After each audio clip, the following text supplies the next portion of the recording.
Hello friends, आज आपको important जो भी हमारे फिजिक्स के क्वेश्चंस हैं लूसेंट में, जो कि बार बार एग्ज़ाम में आ रहे हैं, जैसे कि आपका कोई भी एग्ज़ाम हो, आपका रेलवे का एग्ज़ाम हो, आरआरबी का एग्ज़ाम हो जो कि आने वाला है एनटीपीसी, या फिर आपका एसएससी का एग्ज़ाम हो, या फिर आपका एचएसएससी का कोई भी ऑनलाइन एग्ज़ाम हो, या स्टेट लेवल के जितने भी एग्ज़ाम हो, पीसीएस हो या कोई भी हो।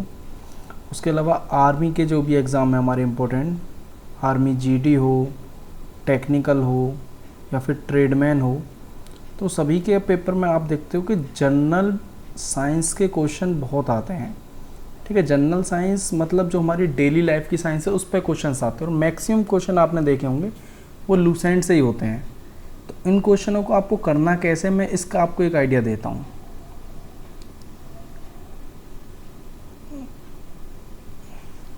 देखिए, सबसे पहले आप ना लूसेंट के जो भी टॉपिक है फिजिक्स का, उसमें से इम्पोर्टेंट क्या क्या है बस उसको छांटना है, उसको ढंग से समझना है। हमें इनको समझना है, फिजिक्स को याद नहीं करना है, समझ के करना है सारा काम। ठीक है, तो देखो इसमें जो जो इम्पोर्टेंट है मैं उसे मार्क करता रहूँगा। सबसे पहले आते हैं मात्रक। सबसे पहले क्या लिख रहा है इसमें, मात्रक। देखो मात्रक दो तरीके के हैं, एक तो मूल मात्रक जिसको ये बोलते हैं फंडामेंटल यूनिट, और एक होते हैं डिराइव्ड यूनिट। ठीक है, व्युत्पन्न मात्रक, ड्राइव्ड यूनिट। अब देखो फंडामेंटल क्या है, देखो दो सिस्टम माने जाते हैं, एक तो एमकेएस सिस्टम। इन तीन यूनिट को ना फंडामेंटल यूनिट माना गया है। इसका मतलब है इन तीनों यूनिट से बनी है। एम का मतलब मीटर है, आपको पता ही होगा। एम का मतलब क्या है, मीटर। के का मतलब किलोग्राम। ठीक है, और एस का मतलब सेकंड। ठीक है, ये तीन यूनिट तो ये समझ लीजिए फंडामेंटल है, बिल्कुल बेसिक है, इनसे ही सारी यूनिट बनती हैं, इसलिए इन्हें फंडामेंटल कह दिया है। और इनके अलावा जो यूनिट बनेंगी, इनसे जो यूनिट बनेंगी वो कौन सी हो जाएंगी, ड्राइव्ड यूनिट। ठीक है, आगे चलते हैं। इसमें आगे देखिए कि आपको कुछ यूनिट की, कोई क्वांटिटी उनकी यूनिट्स दे रखी है, जैसे कि लंबाई की क्या होती है, मीटर। ठीक है, लंबाई की क्या दे रखी है इन्होंने, मीटर। द्रव्यमान की किलोग्राम, समय की सेकंड, ये तो सब कॉमन है। ताप की केल्विन। ठीक है, केल्विन भी होती है, सेल्सियस होती है, बट ऐसा ही यूनिट कौन सी है, केल्विन। विद्युत धारा पेपर में बहुत बार आई है, जिसको मैं मार्क करूँ उसे जरूर देख लेना, एम्पेयर। इसकी यूनिट क्या है, एम्पेयर। विद्युत धारा मतलब करंट। ठीक है, ज्योति तीव्रता की कैंडेला होती है, ज़्यादातर पेपर में नहीं भी आती। ठीक है, और देखिए कोण की रेडियन होती है, स्टेरेडियन होती है। जो इंपॉर्टेंट है मैं उसे मार्क कर दूंगा। देखो एक क्वेश्चन यहाँ पर आ गया, आवृत्ति। आवृत्ति की इकाई फ्रीक्वेंसी, इंग्लिश में बोलते हैं उसे फ्रीक्वेंसी। इसकी इकाई क्या है, हर्ट्स। फ्रीक्वेंसी की इकाई क्या है, हर्ट्स। अब देखो इंपॉर्टेंट क्वेश्चन इस पे से जो क्या क्या बनाता है, एसएससी ने पूछा था, वो ये था कि कौन सी किरणों की फ्रीक्वेंसी हाई होती है। तो गामा की फ्रीक्वेंसी हाई होती है। कैसे याद रखने का तरीका था मैंने बताया भी है। गांव के लोग कैसे होते हैं, हाई फाई। तो हाई फ्रीक्वेंसी किसकी है, गामा किरणों की। ठीक है, याद रखना है आपको, हाई फ्रीक्वेंसी किसकी है, गामा किरणों की। आगे चलते हैं। देखिए इसमें आपने देखा होगा, इंपॉर्टेंट मैंने मात्रक आपको बता ही दिया। देखो दो तरह के सिस्टम है, मैंने ऊपर भी बताया आपको। एक होता है एमकेएस। ठीक है, एमकेएस मैंने बता ही दिया आपको। और एक होता है सीजीएस। एमकेएस मतलब मीटर, सुनते ना ध्यान से, किलोग्राम और सेकंड। कोई भी दिक्कत हो आप कमेंट कर सकते हो वीडियो पर बाद में। ठीक है, और सी से सेंटीमीटर, ग्राम और सेकंड, ये दो तरह की यूनिट चलती हैं, तो इन्हीं को यूज़ करते हैं मैक्सिमम। अब देखो एक यहाँ पर नेम दिया हुआ है प्रकाश वर्ष, जिसको मैं मार्क कर रहा हूँ, समझ लीजिए पेपर में या तो आ भी चुका है और आने वाला है। इंपॉर्टेंट है ये सभी चीज़ें। प्रकाश वर्ष आपको पता ही है, प्रकाश वर्ष की डेफिनेशन सुन लो। वर्ष लिखा हुआ है तो मतलब एक ईयर, तो एक ईयर में प्रकाश मतलब लाइट। प्रकाश जितनी क्या तय करेगा, दूरी। क्या तय करेगा, दूरी। डेफिनेशन में आंसर है इसका, दूरी तय करता है, वही क्या है, प्रकाश वर्ष।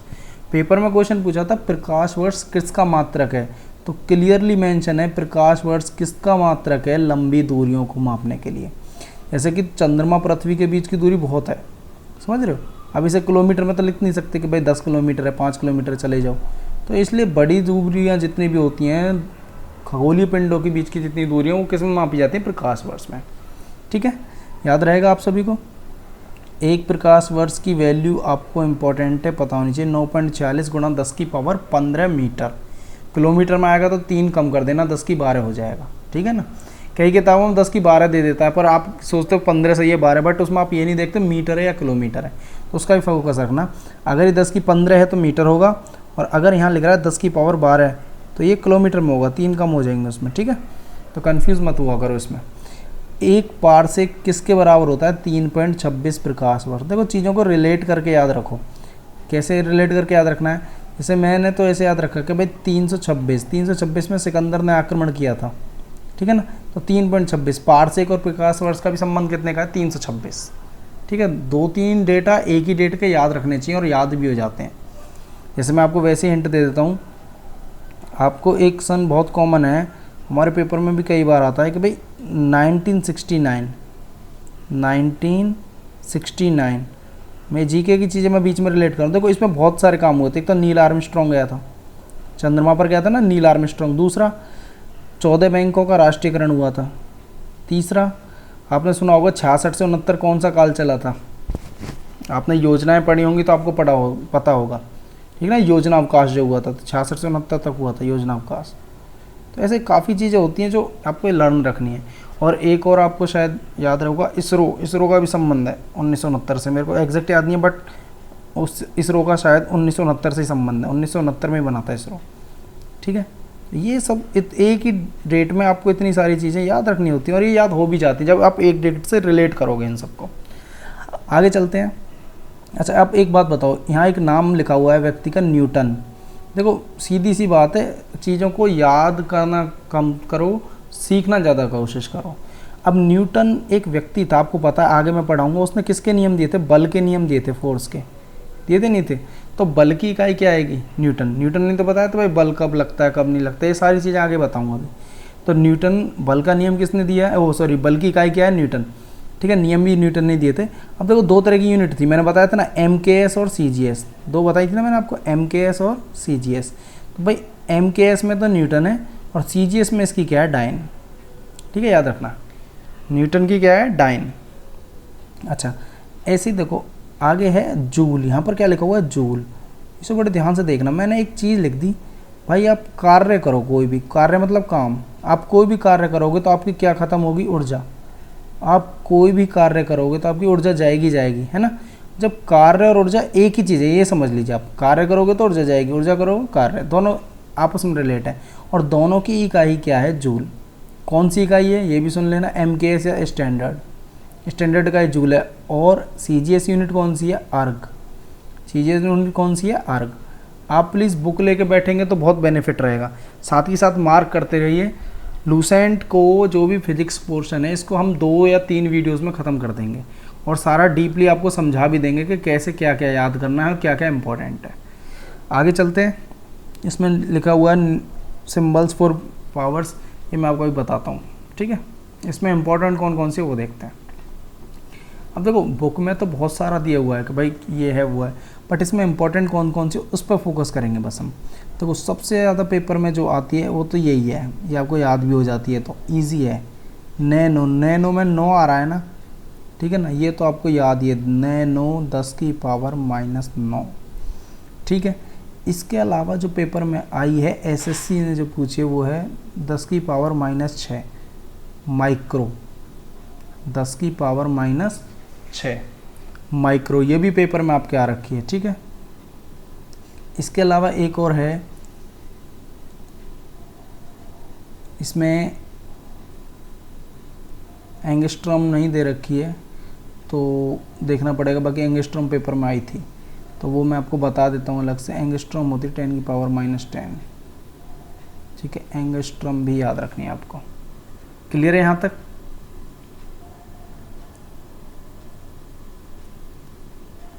यहाँ तक कोई दिक्कत हो आप पूछ सकते हो। ठीक है, कमेंट कर दीजिए कोई भी दिक्कत हो। अब आगे बात चलती है, देखो 2 राशियाँ हैं, आप पूरी डिटेल मत पढ़ना, जितना मैं समझाता रहा हूँ उसको ही फोकस रखो बस। 2 राशियाँ हैं, सदिश और अदिश, इनकी डेफिनेशन मत पढ़ो ना तो समझ में भी नहीं आएगी। कुछ को आ भी जाती है, अच्छी बात है, मैं ये नहीं कहता, बाकी फोकस किस पे करो वो देखो, ये है कि चीज़ों को समझो बस। अदिश राशि जिसमें दिशा ना हो। अब देखो, ये कहने से तो दिशा कैसे नहीं होगी ये मैं आपको बताता हूँ। सदिश जिसमें दिशा हो, मतलब डायरेक्शन का इफेक्ट नहीं पड़ता इन पे। कैसे, देखो अब यहाँ दो क्वांटिटी लिख रही है नीचे, इन्हीं पे फोकस करते फिर ऊपर आऊँगा मैं। एक लिख रही है दूरी और एक लिख रही है विस्थापन, डिस्प्लेसमेंट। विस्थापन मतलब एक जगह से दूसरी जगह, एक देसी भाषा में कितना हिला है, इधर उधर कितना हिला है बस। अब देखो दूरी का क्या चक्कर होता है, जैसे मान लो इस पॉइंट से लेके इस पॉइंट की दूरी आपकी 5 किलोमीटर है, ठीक है।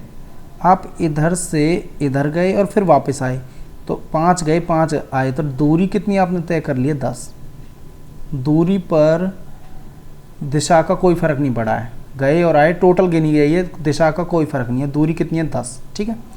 विस्थापन, देखो अगर यही सेम केस विस्थापन के साथ करता हूँ मैं कि भाई इधर से इधर गया 5 और फिर इधर आ गया, विस्थापन होता भाई जहाँ से स्टार्ट किया था वहाँ से कितनी दूरी पर है, अब तो वहाँ से तो बिल्कुल कहीं हिला ही नहीं है, उसके हिसाब से तो 0 है। तो विस्थापन पर डायरेक्शन का फ़र्क आ चुका है। अगर ये 5 आगे चल जाता तो विस्थापन 10 होता, बट अगर वहीं आ गया है तो विस्थापन पर दिशा का फ़र्क आया है, और जो दिशा के हिसाब से चले इसलिए वो कौन सी राशि है, सदिश, ठीक है। तो दूरी कैसी राशि है, समझ में आ गया। दूरी तो दूरी है, कैलकुलेट ही होगी वो तो टोटल। तो दूरी अदिश है, इसमें लिखा भी हुआ है, दूरी कैसी राशि है, अदिश। और दिशा कैसी राशि है, सदिश राशि, ठीक है। अब देखो ये तो तरीके हैं, इसके अलावा देखो मैं आपको एक सीधा सा तरीका बता रहा हूँ सदिश याद करने का, जिसमें वे आ जाए, पूरा आना चाहिए ये भी ध्यान रखना, या फिर वे आ जाए वो सदिश राशि लगा देना, ठीक है। और अदिश में इसमें 2 एक्सेप्शन रखना, एक तो आपको रखनी है दाब, ये याद रखना पड़ेगा आपको, और एक सबसे ज़्यादा एसएससी स्टाफ सिलेक्शन कमीशन बहुत कंफ्यूज कर रहा था इस पर, विद्युत धारा, इंग्लिश में बोलते हैं इलेक्ट्रिक करंट, इस पर बहुत कन्फ्यूज़न किया बच्चे, विद्युत धारा को सदिश लगा के आ रहे थे, तो वो अदिश राशि है, ठीक है। फोकस रखना इस बात पे, एसएससी ऐसी चीज़ों को ज़्यादा फोकस करती है जब बच्चा नॉर्मली गलती कर जाता है, ठीक है ना। सदिश अदिश का चक्कर समझ में आ गया होगा। अब देखो सदिश अदिश में बस दूरी और विस्थापन को भी याद रखोगे तो भी काम चल जाएगा आपका। अब देखो आगे चलते हैं, आगे इसमें है त्वरण, सॉरी स्पीड, स्पीड पे आते हैं। पहले स्पीड में क्या आ रहा है, पहले स्पीड का फॉर्मूला सभी को पता होता है, दूरी बटे समय। दूरी आ गई ना, और दूरी कैसी थी अभी मैंने बताई थी, अदिश, बस दूरी का याद रखो। तो चाल भी कौन सी राशि होगी, अदिश। स्पीड भी कौन सी राशि होगी, अदिश, लिखा हुआ है इसमें। स्पीड कैसी है, अदिश। जिसको मार्क कर रहा हूँ केवल उसी पे फोकस रखना। और स्पीड की यूनिट आपको पता है, दूरी बटे समय, तो दूरी किस में होती है, मीटर में, तो मीटर, और समय सेकंड में होता है तो मीटर पर सेकंड। ये भी कई बार जनरली एग्जाम में पूछ लेते हैं, ठीक है। ऐसा है वेग, वेग विस्थापन से संबंधित रखा, देखो विस्थापन लिखा गया ना वर्ड, तो वेग विस्थापन से। और देखो वैसे भी मैंने आपको ट्रिक बताई थी, वेग में वे आ रहा है, और अभी ऊपर बताया वे वाली राशि क्या होंगी, सदिश। तो वेग कैसी होगी, सदिश। वेग कैसी होगी, सदिश राशि। जो मार्क कर रहा हूँ उसे फोकस कर लेना जरूर। अगला है आपका त्वरण। त्वरण होता है आपका एक्सेलरेशन। अगला कौन सा है आपका, त्वरण, एक्सेलरेशन। इसकी यूनिट क्या है, मीटर पर सेकंड स्क्वायर, ठीक है, मीटर पर सेकंड स्क्वायर। और देखो अगर एक्सेलरेशन माइनस में चलता है, मतलब माइनस में चलने का मतलब है कम हो रहा है, उसे रिटार्डेशन बोलते हैं। एक्सेलरेशन मतलब बढ़ना, एक तरीका देसी भाषा में सीखा जाए तो जैसे आप गाड़ी के पैडल पर, रेस के पैडल पर धीरे धीरे रखते हो ना, तो बढ़ती रहती है स्पीड, तो वो बढ़ रही है तो मतलब एक्सेलरेशन हो रहा है। और अगर आप उसे रोक रहे हो, धीरे धीरे कम कर रहे हो, तो रिटार्डेशन हो रहा है। बस ये सीधी सी बात है। अगला टॉपिक है इसमें projectile motion. What is projectile motion. Projectile motion क्या है, तो सीधा सा पंगा है भाई, कोई भी वस्तु, जैसे मान लो ये एसएससी ने भी पूछा था कि भाई जहाज़ से जा रही है, मान लो जहाज़ में से अगर कोई बम गिरता है तो वो सीधे नहीं गिरेगा, सीधे नहीं गिरता बम कभी भी। कैसा मोशन फॉलो करेगा, ऐसे गिरता है बम, ऐसे तो गिरता है, जैसे मूव करती है उस हिसाब से। तो ये प्रोजेक्टाइल मोशन होता है, इसी को प्रोजेक्टाइल मोशन बोला गया है, ठीक है। तो याद रखना कि जब भी जहाज़ से बम गिरेगा तो कौन सी मोशन को फॉलो करेगा, प्रोजेक्टाइल मोशन को। इसके अलावा प्रोजेक्टाइल मोशन पर एक अच्छा क्वेश्चन ये बनता है कि भाई कितने डिग्री हॉरिजॉन्टल से, ये हॉरिजॉन्टल होता है नीचे वाला, ठीक है, कितने डिग्री हॉरिजॉन्टल से फेंका जाए कि मैक्सिमम प्रोजेक्टाइल आए। तो मैक्सिमम प्रोजेक्टाइल या मतलब मैक्सिमम दूरी तय करे, उसके लिए हॉरिजॉन्टल से एंगल होना चाहिए 45 डिग्री। याद रखना है आपको, 45 डिग्री के कोण से अगर आप पत्थर फेंकते हो तो ज़्यादा दूरी पर जाएगा, ठीक है, इस बात को याद रखेंगे। इसमें और कोई इम्पोर्टेंट नहीं है, यही चीज़ें इम्पोर्टेंट है, बाकी नेक्स्ट पे चलते हैं अपना। नेक्स्ट अपना सर्कुलर मोशन, जो मैं मार्क करवा रहा हूँ केवल उसी पे फोकस रखो। जनरली यही क्वेश्चन रिपीट आ जाते हैं, ठीक है ना, इतना डीपली नहीं है, जनरली लूसेंट में से जो हुआ है इंपॉर्टेंट मैं वही वो बता रहा हूँ आपको। सर्कुलर मोशन क्या होता है ये बताए। सर्कुलर कोई भी चीज़ राउंड में घूम रही है, उस पर 2-3 तरह की टेंशन वेंशन लगेगी, वो मैं बताऊंगा बाद में। तो कोई भी चीज़ राउंड पाथ पे घूम रही है तो वो सर्कुलर मोशन है, ठीक है। अगला है एंगुलर वेलोसिटी। एंगुलर वेलोसिटी में फॉर्मूला याद रख लेना बस, θ/t, ठीक है, ये इंपॉर्टेंट है, बाकी कुछ भी नहीं आता इसमें ऐसे पेपर में खास। अच्छा आगे आपके आगे न्यूटन के गति के नियम। न्यूटन के बारे में सब ने पढ़ रखा है, ठीक है, जो मैं मार्क करवा रहा हूँ उस पर फोकस रखो बस, एंगुलर पर कोई ज़्यादा क्वेश्चन नहीं है। अगला है न्यूटन के गति के नियम। अब देखो न्यूटन पता ही था कौन सा नियम दिए थे, बल के नियम दिए थे, ठीक है ना, ये तो आपको पता ही। न्यूटन बल की इकाई भी क्या है, बल, फोर्स, इंग्लिश में फोर्स है, फोर्स की इकाई यूनिट क्या है, न्यूटन। 1687 में आती तो नहीं है, फिर भी वैसे ही मार्क कर दिया है, प्रिंसिपिया नामक कोई बुक थी उसमें लिखा था, ठीक है। अब देखो इनके लॉज पे चलते हैं। न्यूटन का पहला नियम, देखो सीधी सी बात है, देसी भाषा में समझो इस चीज़ को। न्यूटन का पहला नियम जड़त्व का नियम है, या फिर दूसरा नाम क्या है, गैलीलियो का। जड़त्व का मतलब क्या है, सीधी सी भाषा में समझ लो, न्यूटन का पहला नियम कहता है भाई कोई भी वस्तु जड़ बनी रहेगी। जड़ समझते हो, हमारी देसी भाषा में जड़ का मतलब हिले ही नहीं, या मतलब जैसी है वैसी ही रहे। कब तक जड़ बनी रहेगी, जब तक बल नहीं लगेगा उस पर, सीधा सा पंगा है। आपके पास कोई पेन रखा हुआ है टेबल पर, तो रखा ही रहेगा, जड़ ही बना रहेगा, जब तक आप उसे हाथ नहीं मारोगे, नीचे नहीं गिराओगे, मतलब बाहर से बल नहीं लगाओगे। तो एक तरीके से बल की परिभाषा भी कौन से नियम से मिलती है, फर्स्ट लॉ से, पहले नियम से। अब कोई भी वस्तु हो जो नॉर्मल हो और फिर उसमें कुछ ऐसा आप छेड़खानी करो जो इधर उधर हो जाए, तो वहाँ न्यूटन का फर्स्ट नियम लगा देना। अब जैसे बस है, रुकी हुई है, आगे चलेगी तो आप आगे जाओगे, पीछे जाओगे। देखो इसका सीधा सा फंडा है, अगर आपको बस में आप बैठे हुए, बस स्टार्ट हुई है, आगे चल रही है, बस आगे चली मतलब बस की टेंडेंसी है आगे जाने की, और आप जड़ो, आप नहीं हिलना चाहते, आप तो जड़ ही रहोगे ना, तो बस आगे गई तो आप वहीं रहे। तो एक तरीके से देखा जाए आप पीछे की तरफ आए और बस आगे गई है। तो सीधा सा पंगा है याद करने का भी, बस अगर आगे चलती है तो आपको पीछे झटका लगेगा, और बस रुकेगी तो आपको आगे लगेगा, ठीक है। कंबल झाड़ना, ये सब आ जाते हैं पेपर में, तो नियम आपको याद रखना चाहिए कौन सा है, फर्स्ट नियम, ठीक है। अब बल में देखो पूरा बे आ रहा है ना, मैंने ये बात आपको पहले ही बताई थी, बल में पूरा बे आ रहा था, ये कैसी राशि सदिश, और यूनिट मैंने आपको बताई दी थी न्यूटन, ठीक है। ये आपके एग्जाम्पल है, इंपॉर्टेंट एग्जाम्पल, आप पढ़ लेना, मैंने आपको समझा दिए हैं, ठीक है। मोमेंटम क्या होता है, देखो मोमेंटम वही है कि भाई जितना टाइम ले लेगी चीज़ वस्तु को उतना बेटर रहता है। इसका फॉर्मूला तो देखो आपको पता होना चाहिए, पहली बात तो कई अच्छे एग्जाम में इसका बोला, पी से मोमेंटम को डिनोट करते हैं, पी से M into V, mass into velocity, ठीक है।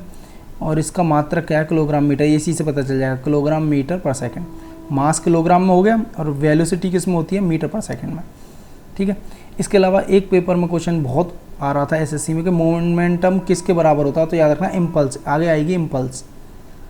इम्पल्स और मोमेंटम की यूनिट समान होती हैं। ये पेपर में एसएससी में बहुत बार पूछा है कि भाई मोमेंटम की यूनिट, संवेग की यूनिट किसके बराबर होती है, इम्पल्स। और एक बात याद रखना, जो संवेग है सबसे ज़्यादा जो पेपर में आया वो रॉकेट के नियम में ही आया कि भाई रॉकेट किस नियम से उड़ते हैं, तो संवेग का नियम लगता है रॉकेट में, ठीक है। संवेग का क्या चक्कर है, मैं थोड़ा सा और आइडिया देता हूँ। न्यूटन के सेकंड लॉ में आएगा, ये इंपॉर्टेंट नहीं है न्यूटन का सेकंड लॉ, क्योंकि न्यूटन के सेकंड लॉ में बस एक ही चीज़ इंपॉर्टेंट, फॉर्मूला क्या होता है बस, F=ma, ये फॉर्मूला होता है, मास इंटू एक्सेलरेशन। F मतलब फोर्स, बल, मास, एक्सेलरेशन, ठीक है। एक्सेलरेशन आपको पता है, मीटर पर सेकंड स्क्वायर। तो न्यूटन का देखो जो कैच करते हो आप, तो कई बार देखो सीधे हाथ रख के करोगे कैच तो बॉल ज़्यादा तेज़ लगती है, और हाथ को थोड़ा सा नीचे ले आओगे कैच करते हुए बॉल को तो कम लगती है। तो यही मोमेंटम फॉलो करता है था, ठीक है। जितना टाइम ऑफ कांटेक्ट बढ़ेगा उतना फोर्स कम लगता है, ये है इसका चक्कर। आगे चलते हैं, न्यूटन का तीसरा नियम। न्यूटन का तीसरा नियम आपको हर किसी को पता है, ठीक है, सीधा सा नियम है न्यूटन का तीसरा। एक्शन का क्या होगा, रिएक्शन। एक्शन का क्या होगा, रिएक्शन। आपको इसे अपनी भाषा में समझ सकते हो, आप अपने वाले को धोखा दोगे तो वो भी आपको धोखा देगी, है ना, ये चलता ही रहता है। धोखे सभी खाओगे तुम, इसलिए पढ़ लो चुपचाप। बुक्स से अलावा बेस्ट कोई नहीं है। जो रात को खाना खाया और नहीं सोए, ये सब कुछ नहीं है, ये एक भ्रम है तुम्हारा। सरकारी नौकरी मैं पिछली वीडियो में बता चुका हूँ, मस्ट है सरकारी नौकरी, ये समझ लीजिए। सरकारी नौकरी है तो सब कुछ है ना, तो ऐसा नहीं है प्राइवेट अच्छी नहीं है, प्राइवेट भी अच्छी, बट सरकारी नौकरी की बात ही अलग है कुछ, ठीक है। तो और इजी है, इतना कोई टफ नहीं है कि सरकारी नौकरी लेना, तो इसलिए इस पर फोकस करो, इस पर फोकस मत करो। मैं बार बार कहता हूँ इस पर फोकस कम कर दो अब थोड़ा, अभी टाइम है, इस पर फोकस मत करो, इसका टाइम आएगा, ठीक है ना, इस पर फोकस मत करो अभी। तो एक्शन का रिएक्शन है, धोखे के बदले धोखा मिलना, यही बात है, ठीक है। आप बुक से धोखा करोगे, आपको वहाँ से धोखा मिल जाएगा, तो सीधी सी पंगा है इसका। एक्शन का रिएक्शन वही, कोई भी चीज़ आगे जाएगी तो पीछे भी इफेक्ट आएगा उसका, वो ये बंदूक से गोली चलना, तीर कमान वाला सिस्टम, ये सब नाप पे आप पैर रखते हो तो आपने आगे की तरफ धकेला, नाप पीछे धकेली, ये सब सारे सिस्टम एक्शन का रिएक्शन का है। रॉकेट का नियम फिर दोबारा बता रहा हूँ, संवेग का ही नियम रखना उसमें रॉकेट में। एक है संवेग संरक्षण का सिद्धांत। संवेग संरक्षण का सिद्धांत आपने 11th-12th में पढ़ा होगा, जिसने साइंस से की है। उसमें ये था ना, देखा होगा आपने, छोटी गोली एक बड़े गोले से टकराती है तो उसमें ट्रांसफ़र कर देती है, तो यही है संरक्षण, मतलब कभी डिस्ट्रॉय नहीं होता। ऊर्जा में भी नियम आएगा, ऊर्जा संरक्षण मतलब ऊर्जा भी डिस्ट्रॉय नहीं होती कभी। आगे वही जिसकी मैं बात कर रहा था, आवेग, इम्पल्स, ठीक है, किसके बराबर यूनिट होती है याद करवाओ। और देखो इनका नाम भी सेम सेम है, आपको वैसे याद नहीं हो रहा, तुक्के मारना सीख लो एटलीस्ट। आवेग समवेग, इन दोनों की यूनिट समान है, आवेग समवेग, दोनों को बोल के देख लो, ठीक है। याद रखने के तरीके होते हैं बहुत, ऐसा नहीं है कि आपको याद ही नहीं होगा कभी, बिल्कुल मैं कह रहा हूँ, बिल्कुल जीरो ही बच्चा होता है ना, वो भी सरकारी नौकरी निकाल सकता है, इतना ईजी है। याद करने के तरीके हैं, कहीं को होता है कि याद ही नहीं हो रहा, याद ही नहीं हो रहा, उसके तरीके, आवेग समवेग, बहुत तरीके होते हैं, आप देखते रहना, तरीके आते ही रहेंगे ऐसे, ठीक है। तो ये आगे चलता रहेगा, इसको आगे चलते हैं। अब देखो इसमें आगे जो बल आए, और कुछ इंपॉर्टेंट है इसमें, आगे जो बल आए इसमें ये है, इसमें अभिकेंद्रीय बल और अपकेंद्रीय, अब इनको पढ़ते हैं।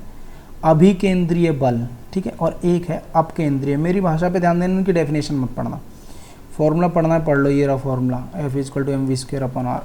कोई फ़ायदा नहीं है इसका, देखते हैं, फॉर्मूला याद कर लो, मैं ये नहीं कह रहा, फ़ायदा नहीं है, मतलब देख लेना एक बार, नज़र लगा लो, बाकी आते नहीं पेपर में ज़्यादा। अभिकेंद्रीय, देखो एक चीज़ याद रखना, अभी से याद रखना, अभिषेक, अभिषेक हमेशा अंदर जाना चाहता है, बस इतना बात याद रखो। अभिषेक अंदर जाएगा तो ये अपकेंद्रीय वाला कहाँ आना चाहेगा, इसका अपोजिट है, ये बाहर आना चाहेगा। कोई भी वस्तु, इसकी डेफिनेशन मैं समझा रहा हूँ, कोई भी वस्तु अपनी अंदर की तरफ बल लगाना चाहती है, केंद्र की तरफ बल लगता है, वो कौन सा है, अंदर की तरफ लगा रहा है, अभिकेंद्रीय। और उसके अपोजिट एक और फोर्स लगता है, जो कि लगता नहीं, हम मानते हैं, बस ऐसा मानते हैं, नकली फोर्स है ये, नकली मतलब सूडो फोर्स, सूडो मतलब नकली, नकली फोर्स है। कौन सा नकली फोर्स है पेपर में आ जाए तो अपकेंद्रीय, सूडो फोर्स कौन सा, अपकेंद्रीय। अभी सही है, रियल है, और किधर लगेगा, अंदर की तरफ। अब एग्जाम्पल आपको इजीली याद हो जाएगा, अंदर बाहर का चक्कर समझ में आया, एग्जाम्पल इजी। देखो अब मैं आपको एग्जाम्पल दे रहा हूँ, बल आप बताओगे, सबसे ज़्यादा जो पेपर में आता है वही बता रहा हूँ। आप दूध निकालते हो, दूध में बीच में चलाते हो ना, वो मथनी टाइप होती है जो भी, और उससे जो आप देखते हो मक्खन जो होता है वो बाहर की तरफ इकट्ठा होने लगता है, बाहर की तरफ जा रही है चीज़, ध्यान रखना। अब बाहर जा रही तो दूध से मक्खन कौन सा आएगा, कौन सा आएगा, अपकेंद्रीय, बाहर अपकेंद्रीय, अभिषेक अंदर, अभी अंदर, ठीक है। तो देखो इसमें ये एग्जांपल यहाँ लिखे हुए, ये पेपर में बहुत बार आते हैं, ये देख लो, मशीन है कपड़े सुखाने की, कपड़े डालोगे बाहर की तरफ फेंकेगी। अच्छा एक बात देखो, जैसे आप पहाड़ों पे चलते हो, ध्यान देना थोड़ा सा, पहाड़ों पे चलते हो, 11th में पढ़ा भी होगा, जब फोर्स का बैलेंस करते थे हम, तो पहाड़ों पे चलते हो तो एक बल आपको अंदर की तरफ खींचता है ना, तो आप बाहर गिर जाओगे खाई में, इधर खाई है, तो अंदर की तरफ खींच रहा है। साइकिल जब मुड़ती है या ट्रक मुड़ता है, जो भी मुड़ता है, तो उसमें एक बल अंदर की तरफ ही वर्क करता है, तो अंदर की तरफ कर रहा है, तो कौन सा बल होना चाहिए, वो अभिकेंद्रीय। तो मुड़ना कौन से बल में आएगा, अभिकेंद्रीय में। तो अपकेंद्रीय और अभिकेंद्रीय का डिफरेंस आपको क्लियर हो गया होगा मेरे हिसाब से, ठीक है। आगे चलते हैं,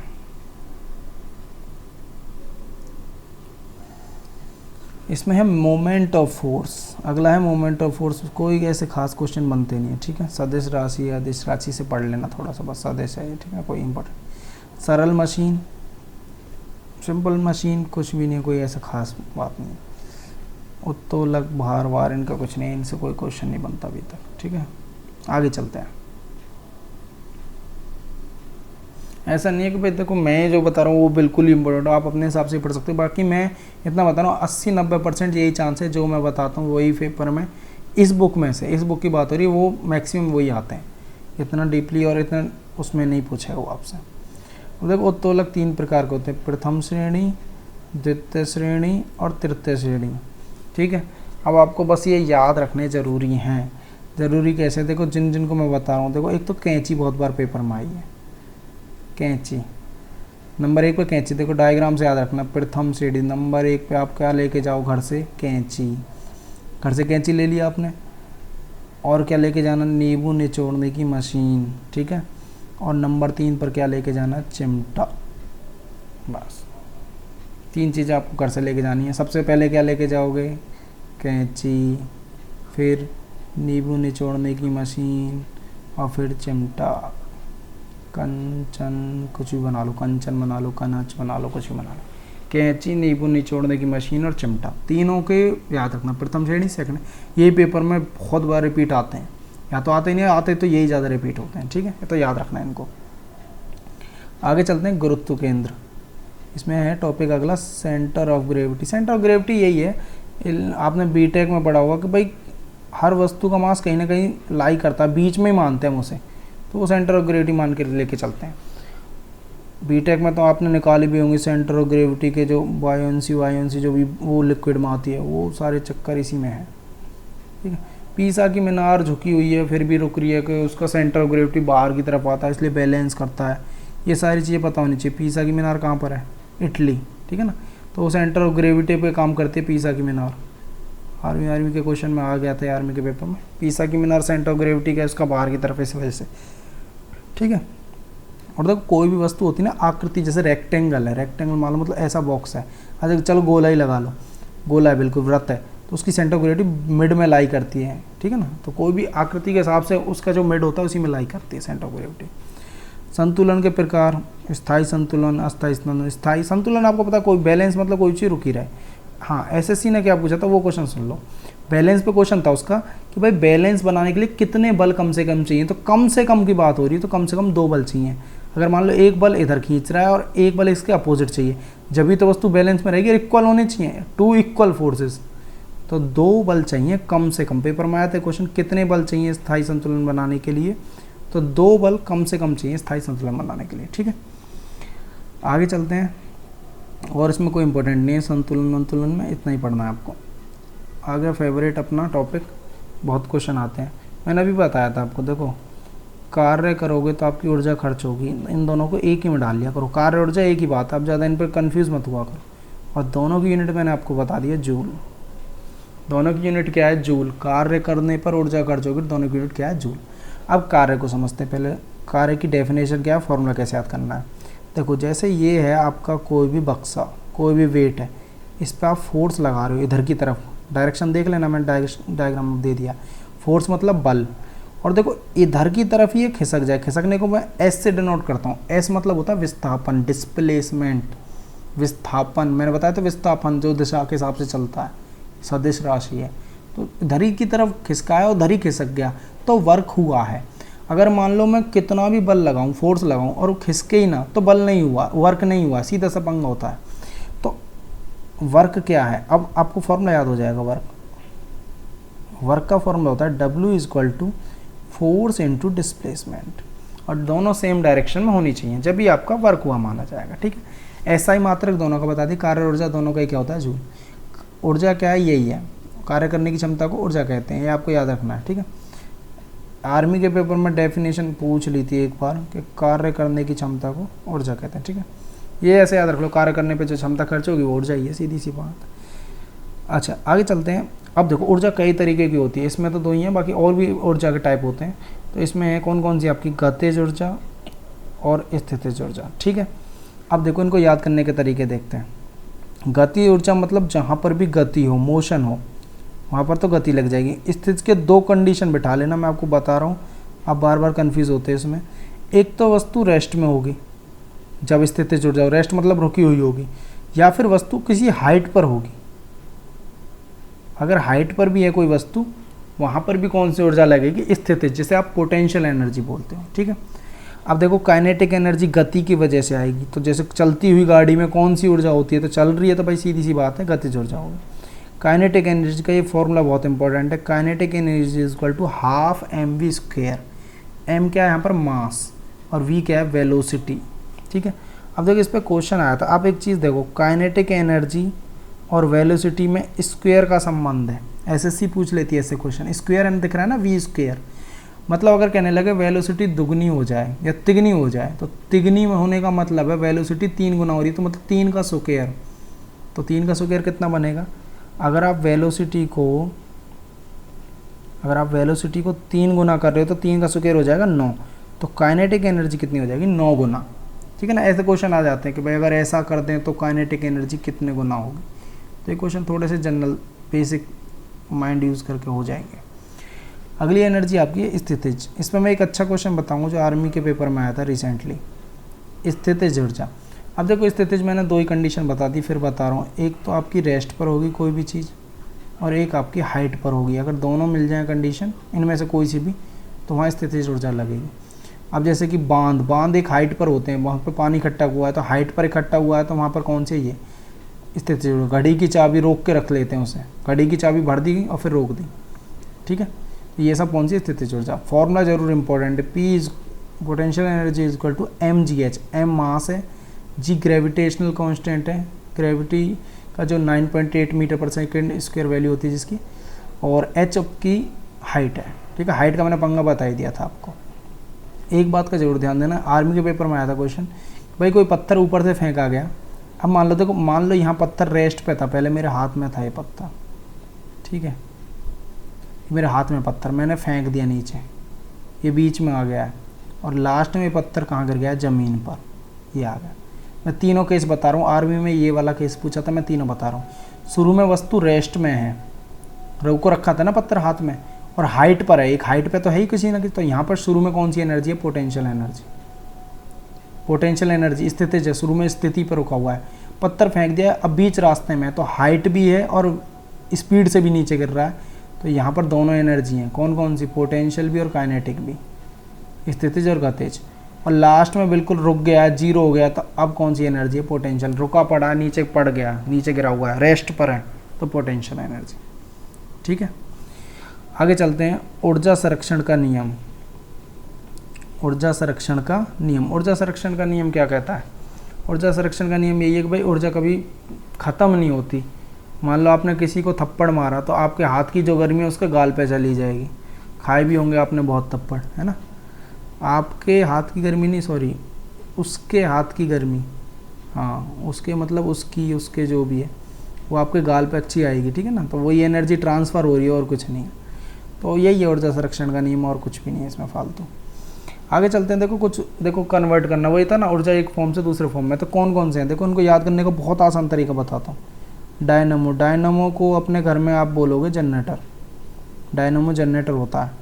अब मुझे एक बात होता है, जनरेटर में आप करते क्या हो, उसको फोकस रखना। जनरेटर में आप हत्ते मारते हो, हत्ते होते हैं ना हैंडल सा, उसे यूज़ करते हैं। हैंडल मतलब आप अपनी एनर्जी यूज़ कर रहे हो।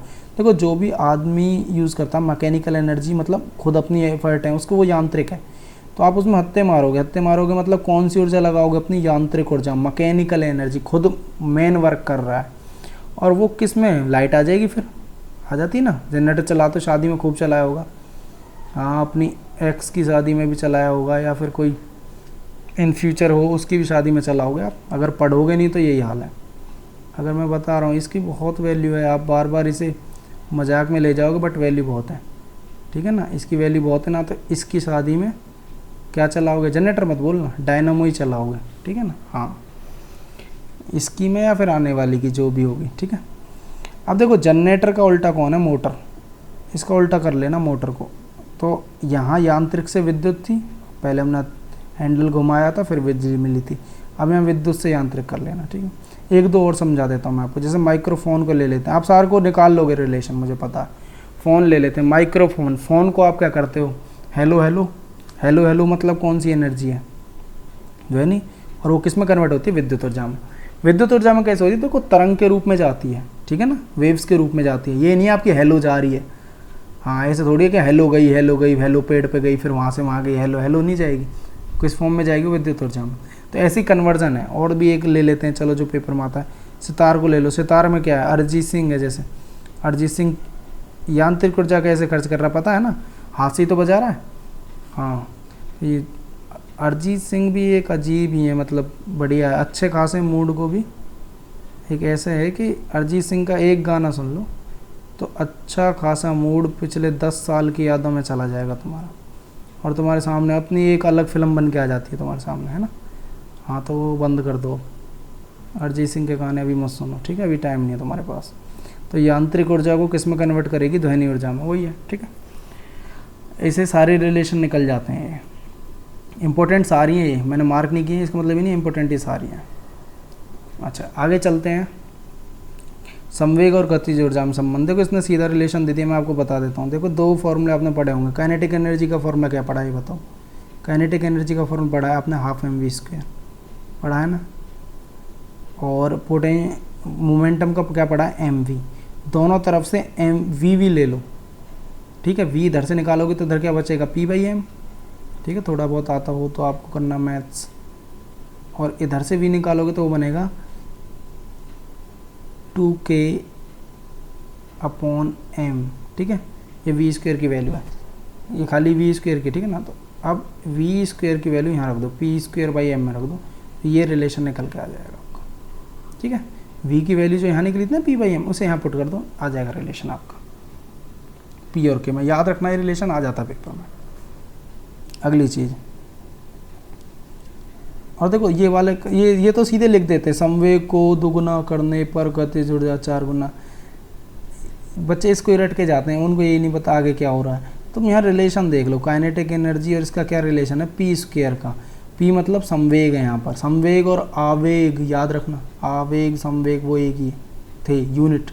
तो p² मतलब अगर ये 3 हो रही है तो 3 का स्क्वायर 9 गुना हो जाएगा काइनेटिक एनर्जी, तो सीधे स्क्वायर का संबंध है, जैसे यहाँ वेलोसिटी और काइनेटिक एनर्जी में। तो अगली चीज़ है शक्ति, सीधी सी बात है, वही कहते हैं ना, इसमें इतनी शक्ति है कि ये हर किसी की क्या लगा देगा, वाट। याद रखना, हर किसी में, किसी व्यक्ति में इतनी शक्ति है कि वो दूसरे की क्या लगा सकता है, वाट लगा सकता है। तो शक्ति की यूनिट क्या बनेगी, वाट। याद रखना है आपको, ठीक है। अब शक्ति का फॉर्मूला भी याद रख लो। पावर क्या होती है, पावर मतलब शक्ति, मैं लिख देता हूँ पावर होती है वर्क।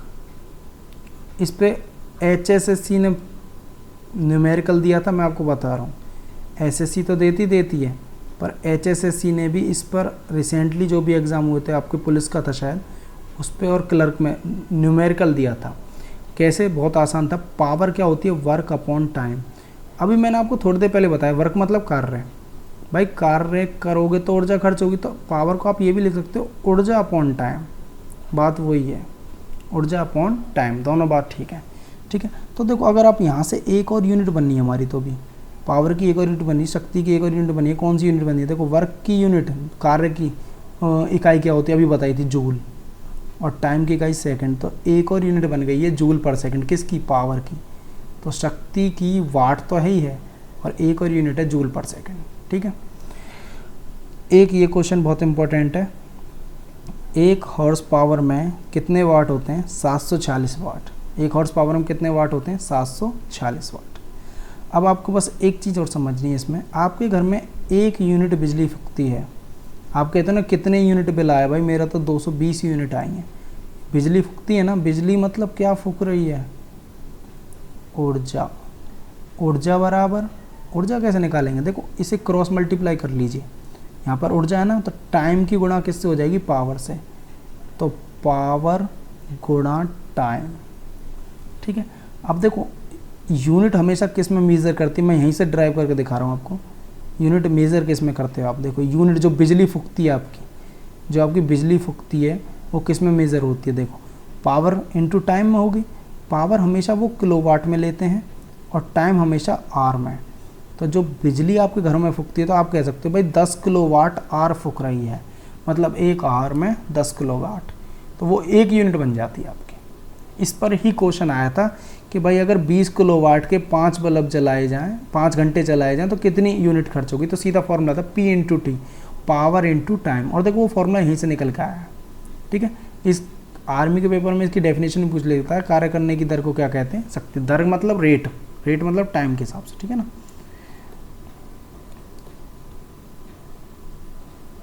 अगर आपको ये वीडियो पसंद आई हो तो प्लीज़, आपने पूरी देखी है तो एक बार वीडियो को ज़रूर शेयर ज़रूर कर दीजिए, और सभी स्टूडेंट इस चैनल को सब्सक्राइब और कर लीजिए प्लीज़।